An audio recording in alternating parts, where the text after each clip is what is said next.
grade 8 mirror. But I want 10 teammates like me. These are self-evaluation questions. Do I raise or drain energy? How do I respond to adversity? And what do coaches trust me with? So I like to quantify things. Would I want 10 teammates like me? I would score that on a scale of 1 to 10. 10 would be outstanding. Maybe you score yourself as a 6 or have someone else score you, and they score you as maybe as a 7. See if 1 or 2 weeks later, reevaluate, see what your score will be from yourself and from the teammate. When I see things like that, do I raise or drain energy? Yeah, you should do some self-reflection, but ask another teammate. Ask one of your teammates to be your accountability ally. Hey, let's make sure we're raising energy all through practice and game this week, and let's score each other. So I want to make sure that if I'm working on this, I'm going to drag someone along with me, and we're both going to work on it. I like when I can partner up, and then we're in it together. How do I respond to adversity? Ask someone. How do you think how do I do? Do I slump? Do I get pissed off? Do I just fly off the handle? I know how I think I respond. I'm gonna think I'm perfect. I'm outstanding. I'm gonna wait for my wife or my coach or someone at the gym tell me, hey Jim, maybe not so much. So get a third party objective ally you can partner with. You can also go back and watch your film. That way as well. You'll see. You will see. I like that. All right, next slide. This week, pick 2. Celebrate someone else's success. Own one. All right, so bring energy to warm-ups. Use your voice early.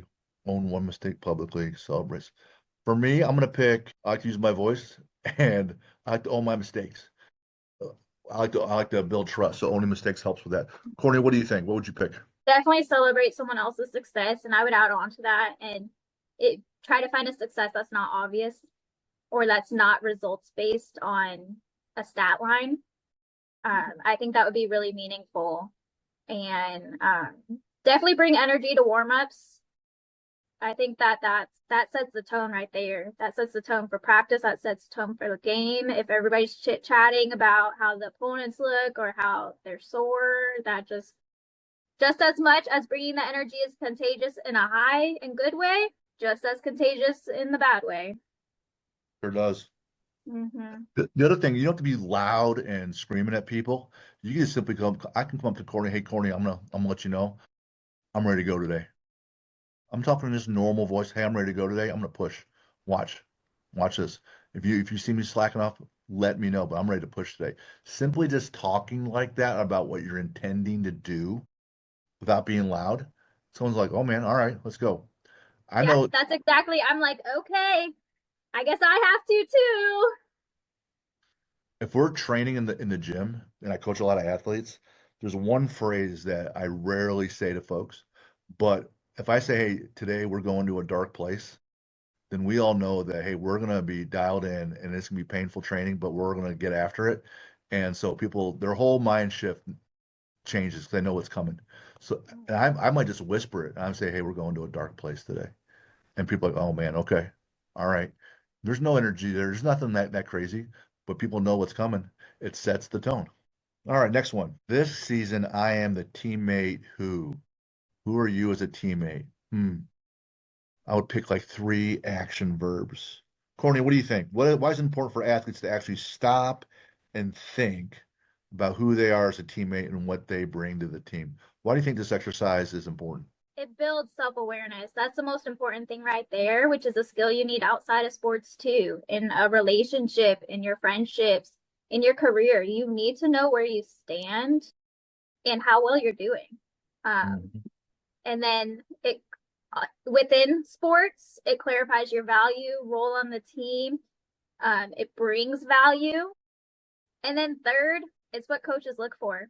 And it's what helps teams win. So if we haven't convinced you that this is extremely beneficial and necessary for you as an athlete and for your teammates, if that's not enough, if you're looking to develop in your sport, if you're looking to go higher levels, it's what coaches look for, and it's how teams win. I like challenging the players like before the season starts. If you guys want to write your own little 1-paragraph press release and use this as the question, I am the teammate who X, who brought energy and focus and drive at every practice.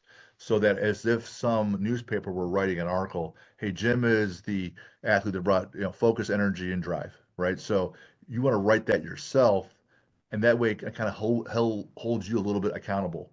Or maybe at the halfway point for the second half of the season, I'm going to be this. Or in the off season, I'm going to be X. Always saying it and writing it down has a little bit more accountability, and it helps crystallize what your actual intent is. I like that. If you need some ideas, look at any of Mendoza's after game interviews right there. He was Right? very specific and intentional about Right. who he is as a leader and as a teammate, and he communicated it pretty much after every single game.